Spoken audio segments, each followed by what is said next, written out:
Bonjour tout le monde. No matter who you are, the last few months will have changed your daily routine in ways big and small. Canadians in every sector have faced challenges and tough choices at work. And that includes people at research institutes who are making the discoveries that keep us safe and healthy. Science and research is our door to a brighter future, and that has never been clearer. But because of the pandemic, many labs have closed or are at risk of imminently closing. So understandably, people are worried about their jobs and their future. So today, we are announcing $450 million to help researchers and research institutions bridge to better times. For universities and affiliated research institutes that have been affected by this pandemic, we will provide temporary support on wages. By delivering this money through federal granting agencies, we will get help out as quickly as possible to the people who need it. Aujourd'hui, j'annonce qu'on va investir 450 millions de dollars pour aider les chercheurs et les établissements de recherche à traverser la crise. Ces fonds serviront à maintenir les salaires de ceux qui font de la recherche pour qu'ils puissent continuer leur travail essentiel. On est chanceux. Les chercheurs canadiens sont parmi les meilleurs au monde. Tous les jours, ils font des découvertes qui nous aident à rester en santé et en sécurité, et donc on doit les appuyer. Far too many Canadians have lost their jobs because of COVID-19.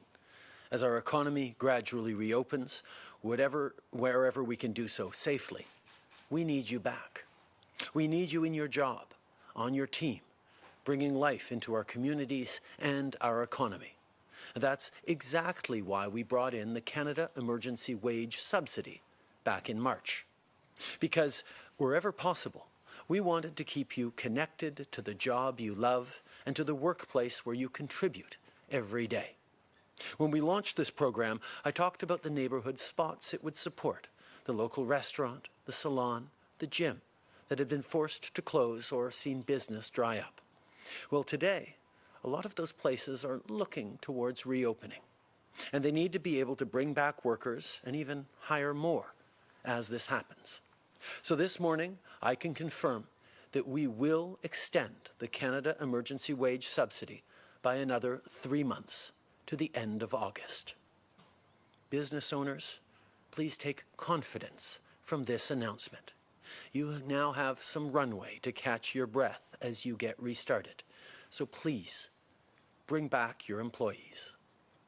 Going forward, we need to make sure that this program keeps working for people, that it keeps encouraging employers to rehire staff and even expand where possible. So over the next month, we'll work with business and labor stakeholders on any adjustments that might be needed. One of the things we'll be looking at is the 30% revenue decline threshold for eligibility.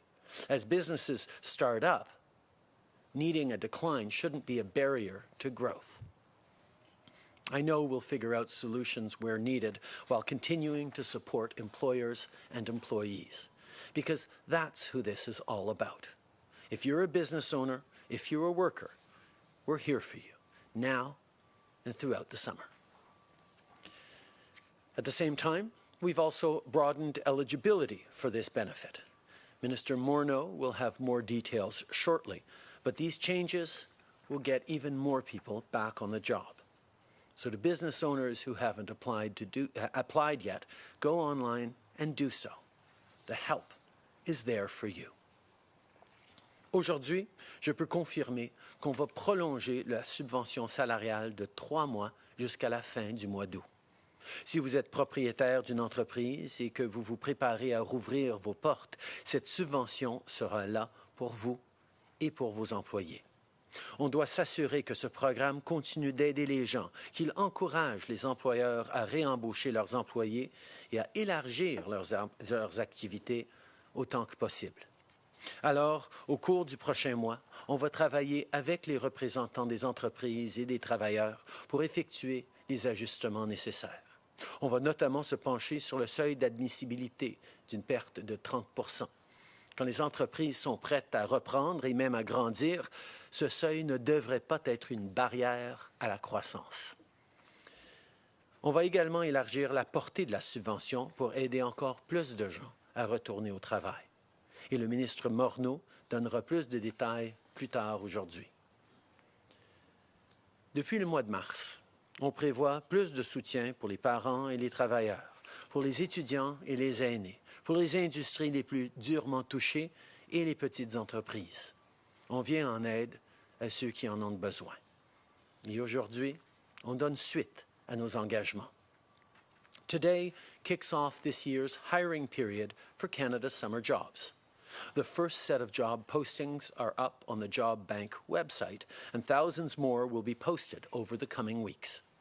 If you're a student or recent grad, go to jobbank.gc.ca, that's jobbank.gc.ca, or download the Job Bank app to check it out.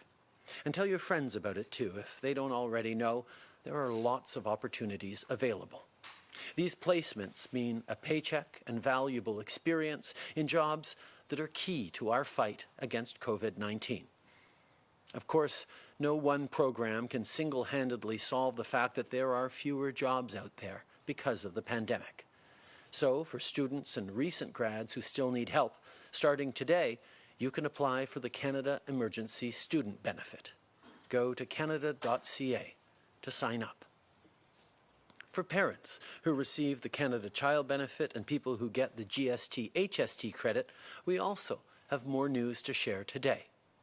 Although everyone should do their best to file their taxes in time for the new June 1st deadline, your benefits won't automatically be cut off if for some reason you miss that date. Your CCB and GST-HST benefits will continue until the end of September. But be sure, in order to keep getting them, you need to file your taxes as soon as you can, so there's enough time for the paperwork to be processed, and you'll be able to continue receiving those benefits beyond September. Si vous êtes étudiant, assurez-vous de consulter le site web d'Emploi-Été Canada, où on va afficher un premier lot d'emplois aujourd'hui. Et si vous n'arrivez pas à trouver une job d'été, la prestation d'urgence pour les étudiants sera là pour vous. Vous pouvez présenter une demande dès aujourd'hui. Tout le monde devrait essayer autant que possible de produire leur déclaration de revenus d'ici le 1er juin. Mais si vous n'êtes pas en mesure de le faire à temps, vos prestations, comme l'allocation canadienne pour enfants ou le crédit pour la TPS-TVH, ne seront pas interrompues tout d'un coup. Vous allez les recevoir jusqu'au mois de septembre. Mais on vous demande quand même de faire votre déclaration de revenus le plus rapidement possible pour qu'on ait le temps de traiter votre dossier et que vous pourriez continuer à recevoir ces bénéfices passé septembre.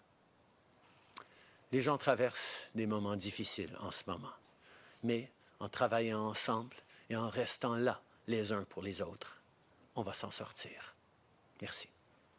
Merci beaucoup, Monsieur le Premier ministre. On va commencer la période de questions aujourd'hui par le téléphone. Opérateur, première question. Thank you. Merci. Première question, Hélène Buzetti, Le Devoir. À vous. Oui, bonjour, Monsieur Trudeau. Excusez-moi, j'étais sur silencieux. On a un peu l'impression que plus la reprise commence, plus vous avez une préférence pour la subvention salariale plutôt que la PCU. Est-ce que c'est une perception exacte? Et donc, dans ce contexte, doit-on s'attendre à ce que vous prolongiez également la PCU ou pas? Ce qu'on sait, c'est que la meilleure chose, c'est que les gens restent liés à leur travail pour pouvoir reprendre dès que l'économie commence à rouvrir. Garder ce lien entre employeurs et employés, c'est mieux. La subvention salariale donne aussi plus d'argent dans bien des cas, que la prestation canadienne d'urgence. C'est de l'aide qu'on donne pour permettre à la reprise économique et donc c'est sûr que ça va faire une partie intégrante de la reprise. On est dans une situation où des millions de Canadiens ont perdu leurs emplois, ont plus de chèque de paye, où il n'y a pas de possibilité d'avoir une subvention salariale parce qu'il n'y a plus d'employeurs pour eux.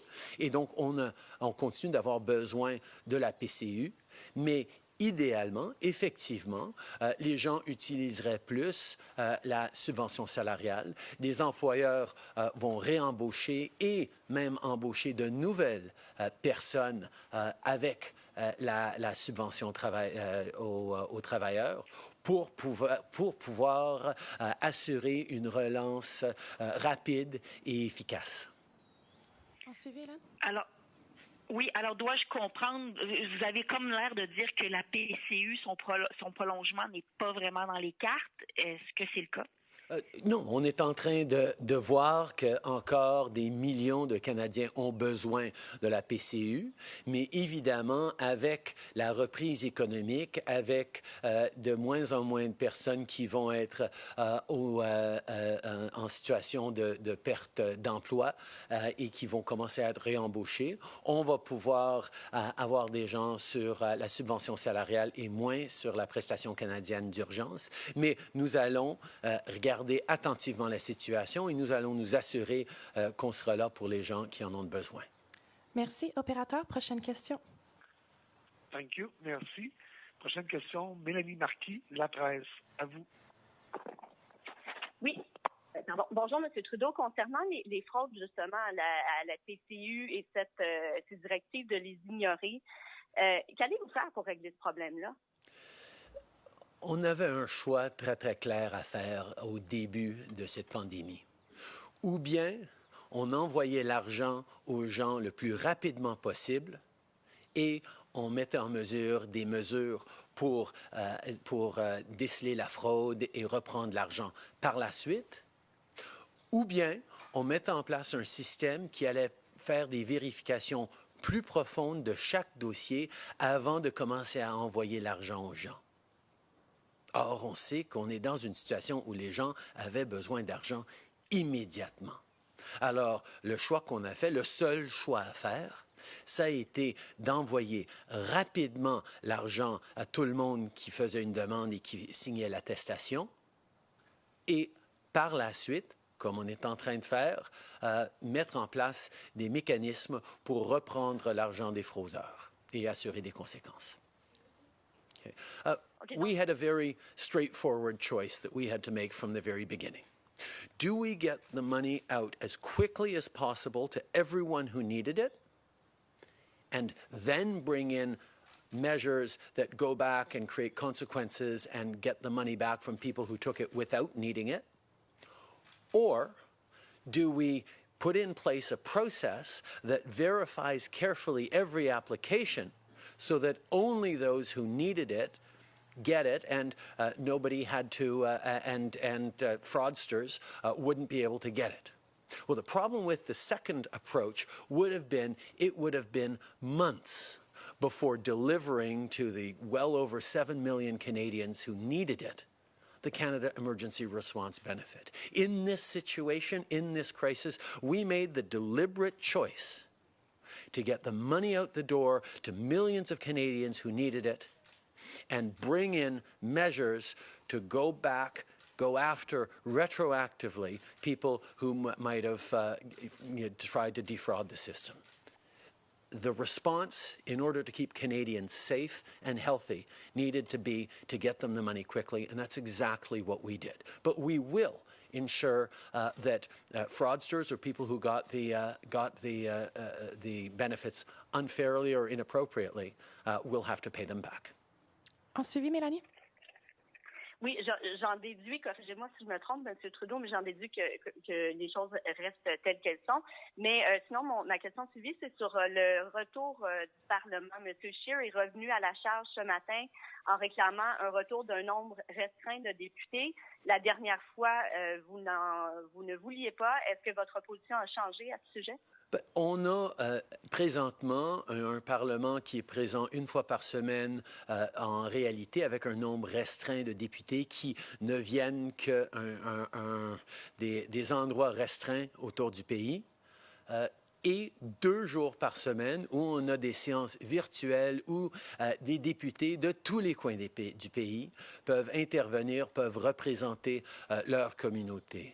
C'est un équilibre qui fonctionne extrêmement bien parce que ça permet à tous les députés d'exprimer les préoccupations de leur région, de leur communauté, et pas juste ceux qui sont à proximité d'Ottawa.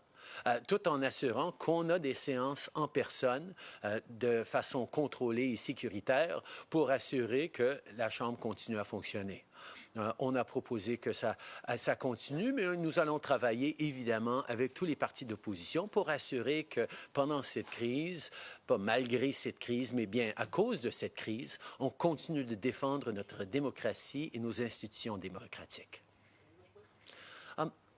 We have a system right now where Parliament sits once a week in person with a limited number of MPs who are highly concentrated around within driving distance from Ottawa, who get to actually be there in person.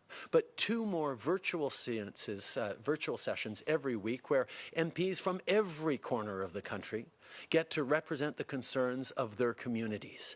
That is something that has been extremely effective in making sure that we are hearing from the breadth and scope of concerns across this country and not just those folks who are within driving distance of Ottawa. We've proposed to continue that, and I know there will be discussions with the other parties on the best way to move forward, but we all agree we need to continue with a strong democracy and a functioning parliament in a way that ensures that concerns of Canadians from every part of this country get heard. Thank you. Operator, next question. Thank you. Merci. Next question, Mike Blanchfield, the Canadian Press. Line open. Yeah, hello, Prime Minister. We know contact tracing is going to be key when it comes to reopening the economy. But right now, the provinces and even some municipalities are all doing this differently. When will we see a national plan for contact tracing, and what will it look like? I was very pleased to have a great conversation with the premiers last night. It was our 9th virtual First Ministers meeting since the beginning of the COVID-19 crisis. And as always, we're working extraordinarily well. We all understand that moving forward with a massive scale-up of testing capacity right across the country and contact tracing that goes beyond our own regions and jurisdictions is going to be important, particularly as the economy starts to reopen and Canadians start to carefully travel across provincial borders and from one jurisdiction to the other. It is still important that people stay home as much as possible, even through the reopening, but there will be more travel because of a reopened economy, and we need to make sure that we do have coherence in our approach across the country on both testing and contact tracing, which is something we talked about a lot last night, and we will continue to work together on to make sure that Canadians are covered from coast to coast to coast as we control this pandemic. Okay. J'ai eu hier soir notre 9e conversation, rencontre avec les premiers ministres depuis le début de la COVID-19 et nous sommes tous d'accord qu'une croissance importante de la capacité de dépistage et les suivis sur les contacts sont essentiels dans la façon que nous allons nous en sortir et nous allons pouvoir prévenir une prochaine vague de la COVID-19. C'est pour ça que nous allons continuer de travailler ensemble pour s'assurer que avec la réouverture de l'économie qui commence, les Canadiens vont voyager un petit peu plus. Ils ne devraient pas voyager trop, mais un petit peu plus. Et nous devons avoir la capacité de gérer la COVID-19 dans ces nouvelles situations. Et nous allons travailler ensemble sur cela. As a follow-up, Mike? Yeah, well, what's the timeline for that plan with the Premier's Prime Minister? And also, when do you think Parliament should be expanding beyond one emergency sitting a week so it can deal with legislation other than COVID-19 matters? First of all, we know that massive testing and effective contact tracing are going to be essential to go along with reopening of the economy. There are a number of places that are starting to look at reopening in different places, and they already know that we need to step up on our testing, on our contact tracing. The federal government is offering to work very closely with the provinces on expanding massively both our testing and and our contact tracing, and we certainly hope that the provinces will work with us on that, because everywhere across the country, as we reopen, we need to be hyper vigilant to possible resurgences of COVID-19. On Parliament, I look forward to being able to deal with a broad range of subjects when the time comes. Right now, our focus is rightly almost entirely on COVID-19 and getting Canadians the support necessary to get through this first phase of the crisis, but also making sure the Canadians are properly supported through what will be a difficult and convoluted process of restarting an economy while staying safe from the further spread of COVID-19. Thank you. Operator, last question on the phone. Thank you. Merci. Next question, Levan Savant, Radio-Canada International. Line open. Yes, hello, Prime Minister. On May 13th, Amnesty International sent you an open letter urging you to review your current policy and practice with the view of rendering Canada fully compliant with its international legal obligations and guidance from the UNHCR updates to the treatment of refugees. What's your response to this open letter, which was signed by people like Lloyd Axworthy and Alan Rock? Canada has a strong tradition of protecting the most vulnerable around the world, of welcoming people fleeing persecution. They have contributed significantly to Canada's betterment and growth over the years. We have strong values of protecting the most vulnerable and being a welcoming country, while at the same time ensuring the strength and the rigor of our immigration systems and processes. We will continue to defend our values. We will continue to stay true to the way Canadians are open and welcoming while expecting the rules to be followed, and that is something that we will always do. As a follow-up? Yes, and so where do you draw the line between protecting the health of Canadians and fulfilling your obligations under the Refugee Convention and allowing refugees to claim asylum in Canada? My responsibility, first and foremost, as Prime Minister of Canada, is to look out for the well-being, the safety, security of Canadians, and that will always be my top priority. However, in a situation of a global pandemic right now, we know that what we do in Canada is not going to be enough to keep us safe going forward unless we are also part of the global solution, unless we are helping out countries and people around the world in dealing with the pandemic and dealing with this situation in their ways. We will always make sure we're getting that balance right, but first and foremost, my job is to look out for the well-being of Canadians. Bonjour, M. Trudeau. Mathieu Goyer de Radio-Canada. Ça a été confirmé que des membres des Forces armées canadiennes ont contracté le coronavirus en servant dans les CHSLD au Québec. Est-ce que ça change la mission des Forces armées dans les CHSLD et qu'est-ce qui va être fait pour protéger leurs collègues militaires? Les femmes et les hommes de nos Forces armées ont toujours été prêts à prendre des risques pour protéger les Canadiens. Ont toujours été là pour servir dans des moments difficiles, dans des situations épouvantables. Et ils le font encore une fois maintenant dans les CHSLD. Notre responsabilité en tant que gouvernement, en tant que société, c'est de s'assurer que nous faisons tout ce que nous pouvons pour minimiser les risques que les membres de nos forces armées entreprennent dans leur emploi, que ce soit outre-mer ou ici chez nous. Mais malheureusement, c'est une situation, comme on sait, où il y a des risques. Nous allons nous assurer qu'on continue et on renforce les mesures pour assurer que nos forces armées demeurent en sécurité autant que possible. Et bien sûr, nous allons nous assurer que la COVID-19 ne se répande pas à l'intérieur de nos forces armées. Nous allons prendre les actions nécessaires. The women and men of the Canadian Armed Forces have always stepped up to do difficult and dangerous things when called upon. Their service to Canada, whether it be overseas or here at home, has always been exemplary, and our responsibility as Canadians, as a government, is to ensure that we are giving them the proper support to minimize the risks that they undertake to serve Canada. There are always risks in what they do, and they go into that knowingly and willingly, and that is why we offer them our deepest gratitude every day.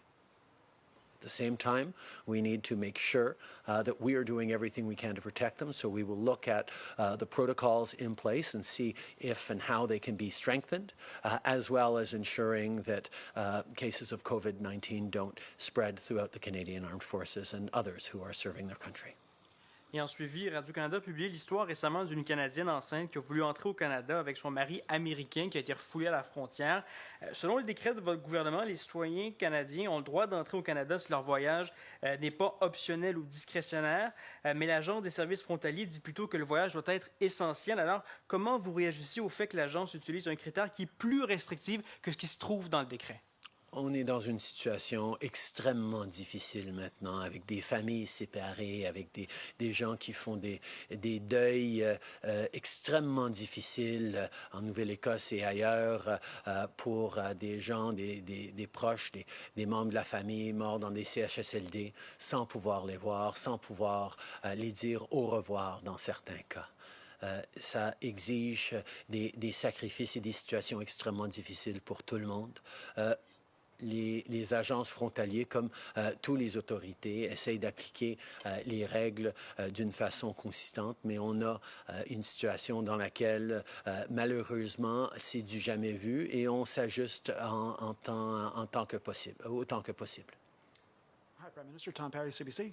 On the CF members contracting COVID-19, there's a veterans group that's saying that Forces members should be given the same kind of, given the danger of this deployment, they should be given the same kind of benefits they would receive, say, overseas, danger pay, things like that. Is that something that your government would be open to? I think that is something that the Canadian Armed Forces are certainly looking at.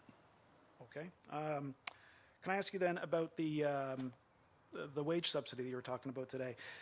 You haven't seen businesses rehiring people at the level that you wanted. So does that say to you that there's a problem with the program, or do you think that businesses are just worse off than you thought?